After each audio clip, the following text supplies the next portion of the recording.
कौन है हमारे साथ कराची से? अस्सलाम वालेकुम। वालेकुम सलाम जी फरमाइए, क्या सवाल है आपका? नदीम कराची से। मेरा सवाल ये है कि वो कौन से अमाल है जिनसे रिस्क में इजाफा हो?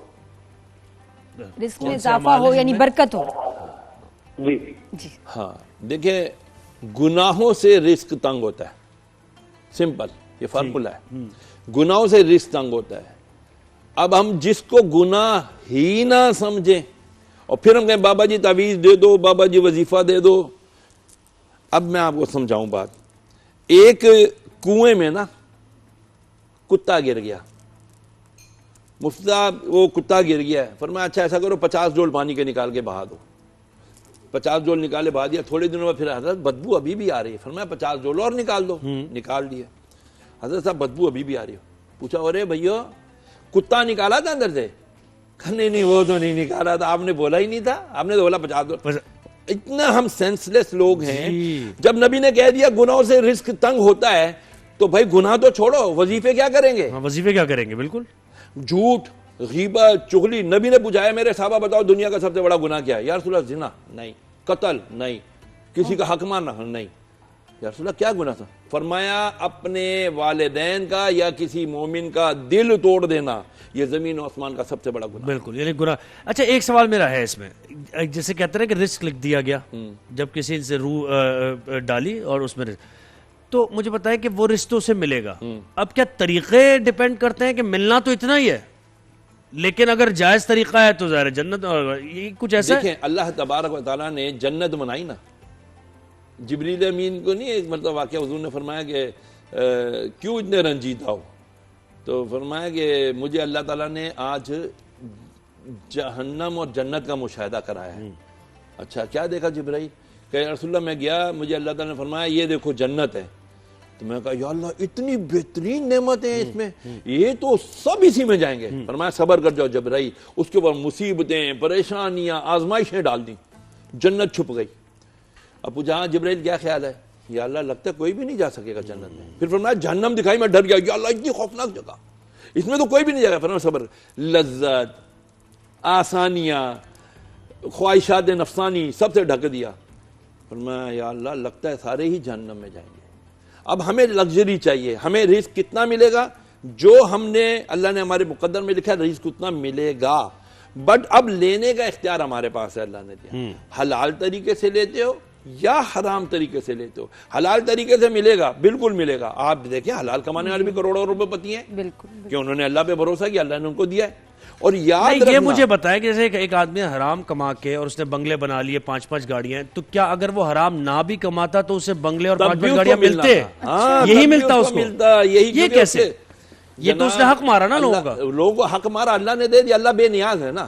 अब वो हिसाब किताब आखिरत का दिन रखा है ना, क्यों भाई ऐसे क्यों लिया, हलाल से क्यों नहीं लिया? अब इसके ऊपर भी वाकया, नबी करीम अलैहि सल्लम के पास आए साहब, या रसूलल्लाह वो साहबी को देख रहे हैं, हाँ या रसूलल्लाह कितनी भागदौड़ कर रहा है, इसका सामान उठा रहा है, उसका काम कर रहा है, तो ये तो माल कमाने के दुनिया के चक्करों में तो अंधा हो गया है। फरमाया नहीं नहीं साहबा इतनी जल्दी बदगुमानी ना करो। देखो अगर तो ये इसलिए माल कमा रहे अपने माँ बाप की खिदमत करे जन्नत के रास्ते पर, इसलिए माल कमा रहे अपने बीवी बच्चों की खिदमत करे जन्नत के रास्ते पर, इसलिए माल कमा रहा है कि लोग तो हमने हाथ फैलाने से बचे जन्नत के रास्ते पर। लेकिन अगर ये इसलिए का माल कमा रहा है माल जमा करूंगा और लोगों पे है मैं सेठ हूं, फरमाया ये फिर शैतान और जहन्नम के पावर की कंट्रोल की वाली बात अभी। बिल्कुल।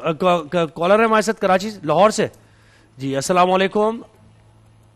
वालेकुम अस्सलाम। जी भाई आप अली है लाहौर से। जी अली क्या सवाल है आपका? जी जी मेरा मुफ्ती साहब से सवाल था कि मैंने 2-3 दफा छोटे मोटे कारोबार स्टार्ट किए हैं, लेकिन उसमें मेरा हमेशा नुकसान हो जाता है, तो उसकी बरकत या किसी उसके लिए कोई वजीफा वगैरह बता दें। 2-3 बार आपने कारोबार शुरू किया, तो क्या आपने उस कारोबार के लिए वर्किंग की, सही पेपर वर्क किया? मैंने एक मोबाइल लिया, मुझे इसके साथ एक मैन्यूल मिला था कि भाई ये इसका ये फंक्शन है, इसका ये फीचर है, इसको इस तरह चार्ज करना है, इसको इस तरह डिलीट करना है। मैंने सब चीज़ों पे महारत हासिल कर ली, उसके बाद मैंने मोबाइल इस्तेमाल करना शुरू कर दिया। कुछ चीज़ों का मुझे नहीं पता चला, मेरा मोबाइल डेड हो गया। तो ये किसकी वजह से हुआ? मेरी लैक ऑफ इंफॉर्मेशन, मैंने सही नहीं दिखा। हम जब काम को शुरू करते हैं, क्या हो ज़ुहैब भाई ने तो ज़बरदस्त इनका बुटीक है, और जी मैं भी काम करता हूँ बुटीक का। आजकल बच्चियाँ हैं, हज़रत साहब शुरू में तो बहुत अच्छा ऑनलाइन काम चला, बाद में काम नहीं चला। क्योंकि आप कम्पिटेटिव नहीं है। नंबर 2, आपकी trained नहीं पूरी आपने उसके डूज एंड डोंट्स देखे, आपने पूरे कारोबार के बारे में देखा। Break जब even भी कहाँ कोई होगा, काम हाँ। करो उसके इंतहाई मस्बत पहलू और इंतहाई मनफी पहलू देख लो। मस्बत पहलू यह कि आपका खूब काम चलेगा कोर्ट, इंतहाई मनफी पहलू यह कि आप 2, 4, 6 महीने में डाउन हो जाएंगे। तो फिर देखो क्या, जब मैं डाउन होऊंगा, फेल हो जाऊंगा, तो क्या मैं उसके बाद सर्वाइव कर सकूंगा? नहीं कर सकूंगा। तो ऐसा काम ना करें। हम मस्बत और मनफी पहलू देखते नहीं। अल्लाह ताला ने अक्ल शऊर दिया है, लेकिन हमने तो दूसरे को देखा देखी करना है ना। और वक्त नहीं लेते अभी ना स्टडी जी। करते हैं, ना उसके लिए कोई दिमाग लड़ा देंगे यार मैं किस किस तरह से अपना काम कर सकता हूं। और याद रखना, माल तो कभी भी बाइक से फखर या कोई अच्छी बात नहीं है। उतनी ही पकड़ है जितना माल है। जितना माल उतना वबाल। बिल्कुल। ये तो फिर हिसाब किताब देना है। यानी अगर मौलाना रोम रहमतुल्लाह फरमाते हैं, कहते हैं मैं हैरान होता हूं इब्ने आदम पर, इंसान पर, माल पे खुश होता है, जबकि इसके हलाल पे हिसाब है, इसके हलाल कमाने पे हिसाब है, हराम पे तो अजाब ही अजाब है। हराम पे तो फिर अजाब भी ही खुश हो रहा है यार मेरे पास माल है। बिल्कुल सही, कितनी गहरी बात है वल्लाह। वही बात है ना। आखिर ये मुझे पॉइंट जो है ना थोड़ा सा क्लियर आपने अभी करना होगा। एक तो वजीफे के कभी सवाल आया लेकिन ये जो आप कह रहे थे ना कि लिखा हुआ उतना ही है रिस्क, तो ये मुझे जरा सी अभी क्लैरिटी इसमें नहीं आई है। हाँ, ये हम क्लियर कहते कर हैं बड़ा आलीशान घर बना लिया मैंने, कोठी बना ली, हादा मिन फजल रब्बी, ये तो मेरे रब का फजल है। अरे नहीं बेवकूफ, ये रब का फजल नहीं है। अल्लाह ने फरमाया मैंने तो माल और औलाद को तेरे लिए आजमाइश बनाया है, मैं तो तुझे दे के आजमा रहा हूं, तू तो सर पे सजूद हो जाए, अल्लाह तूने दे दिया मैं कैसे हिसाब करूंगा।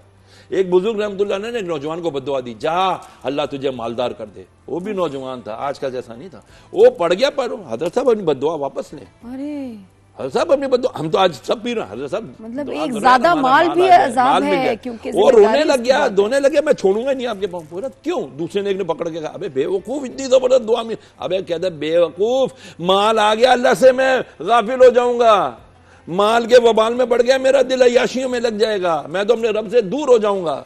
तो मैं तो माल दे के भी अल्लाह आजमाता, कुरान में फरमाता मैं तुम्हें नेमत दे के भी आजमाता हूं, मैं तुमसे नेमत छीन के भी आजमाता हूं। तो अगर हमें मिला है तो डर जाएं, सही अल्लाह क्यों दिया तूने, मैं तो शुक्र ही नहीं कर सकूंगा क्योंकि तेरा। जिनके पास बहुत ज्यादा माल होता है, फिर आप देखें कि वहां उनके इतने मसाइल हैं। एक तो हेल्थ के मसले जरूर होते हैं, ऊपर से औलाद के साथ, ऊपर से मियाँ बीवी में, फिर वालिदैन के साथ मसले ही मसले। मूसा नहीं है। मूसा अलैहिस्सलाम का वाकया सुन ले, बात समझ में आ जाएगी। मूसा अलैहिस्सलाम कोई दूर पे जा रहे, एक शख्स मिला, कुछ नहीं था, सिर्फ एक चादर थी उसके पास।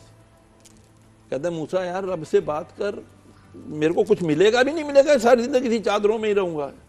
पर मैं अच्छा ठीक है अल्लाह से पूछ के बताऊंगा। आगे बड़ा एक शख्स था, बड़ा मालदार था।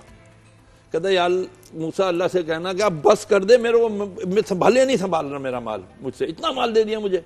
अच्छा ठीक है, गए वो टूर पे, वापस आए तो पहले मालदार मिल गया। हाँ भाई क्या मेरी बात की अल्लाह से, मेरे तो माल ही नहीं रुक रहा, इतना अल्लाह मुझे अता कर रहा है। कहा भाई अल्लाह कह रहा है तू शुक्र अदा करना छोड़ दे, मैं माल देना छोड़ दूंगा।